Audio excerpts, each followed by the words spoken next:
Puji Tuhan, dalam kesempatan ini kita akan membahas sebuah kota, yaitu namanya kota Niniwe.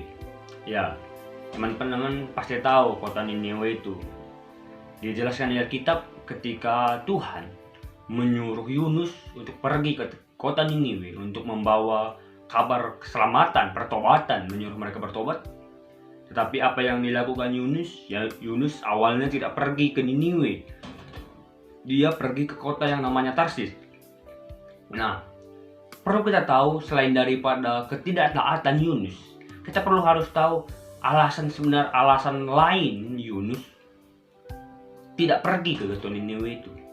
Dan pada kesempatan ini kita akan bahas sedikit tentang kota Niniwe itu.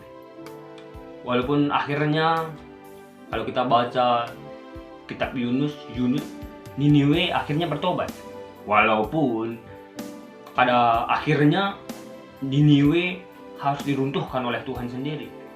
Ya, Niniwe pada akhirnya tahun 612 sebelum Masehi, bagaimana Tuhan meruntuhkan Niniwe itu. Ya. Niniwe adalah salah satu kota besar dan kota tertua di dunia ini. Itu nanti dalam penjelasannya bisa teman-teman tahu, belajar dari Kejadian pasal yang 10 ayat 11 sampai 12.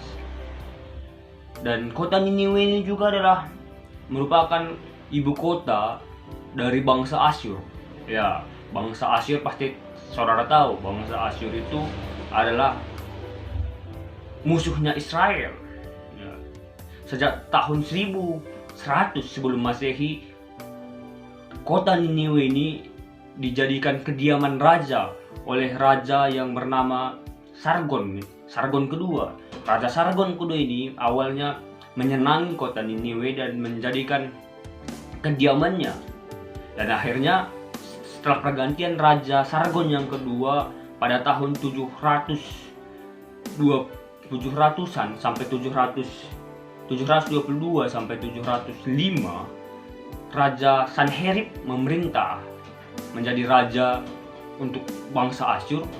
Maka Niniwe dibuat menjadi ibu kota dari kerajaan Asyur sendiri. Jadi Niniwe ini sebenarnya adalah ibu kota dari Asyur.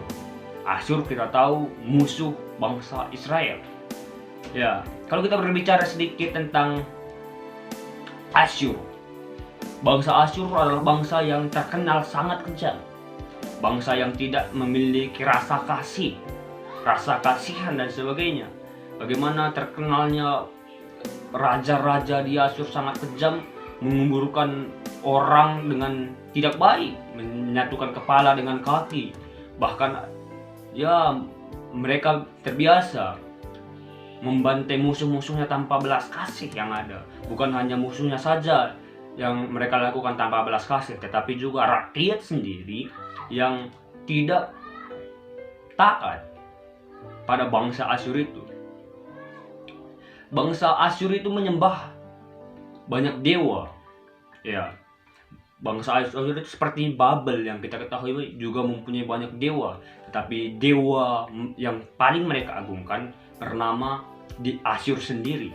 Berarti bangsa Asyur itu, kata Asyur itu diambil dari kata dewa mereka. Dewa Asyur mereka anggap raja dari segala dewa yang ada. Selain daripada mereka mempunyai satu dewa yang hebat, mereka juga mempunyai dewi yang bernama Isakar. Dewi Isakar ini merupakan dewi yang luar biasa bagi mereka. Dewi yang memberikan kemenangan setiap peperangan bagi mereka. Jadi setiap rakyat yang menyeleweng daripada penyembahan dewa dan dewi ini, maka akan dihukum mati. Dan beberapa dan sedikit nama-nama raja yang memerintah pada kala itu yang sangat terkenal, yang pengaruhnya besar kepada bangsa Asyur. Yang pertama, nama rajanya adalah Tiglat-Pileser. Tiglat-Pileser ketiga ini memerintah tahun 745 sampai 727 sebelum Masehi. Yang kedua, Salmaneser Shalmaneser ini memerintah tahun 727 sampai 722 sebelum Masehi. Yang ketiga yaitu Raja Sargon kedua 722 sampai 705 sebelum Masehi. Ini tadi yang menjadikan Niniwe tadi menjadi kediamannya. Yang keempat Sanherib. Sanherib memerintah 705 sampai 681 sebelum Masehi. Dan Sanherib inilah yang membuat kota Niniwe ini menjadi ibu kota dari bangsa Asyur itu. Yang selanjutnya adalah Esarhaddon. Esarhaddon ini memerintah tahun 681 sampai 669 sebelum Masehi.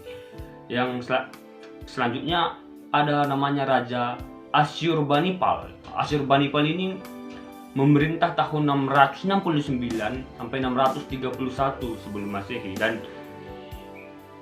kalau kita belajar di Alkitab Yunus, di manakah pemerintahan siapakah pada zaman Yunus ini ketika dia datang ke Niniwe. Dan selanjutnya kita akan membahas alasan-alasan lain Yunus untuk tidak pergi ke Niniwe. Nah, alasan itu nanti ada di segmen yang selanjutnya. Mari terus ikuti channel ini. Puji Tuhan.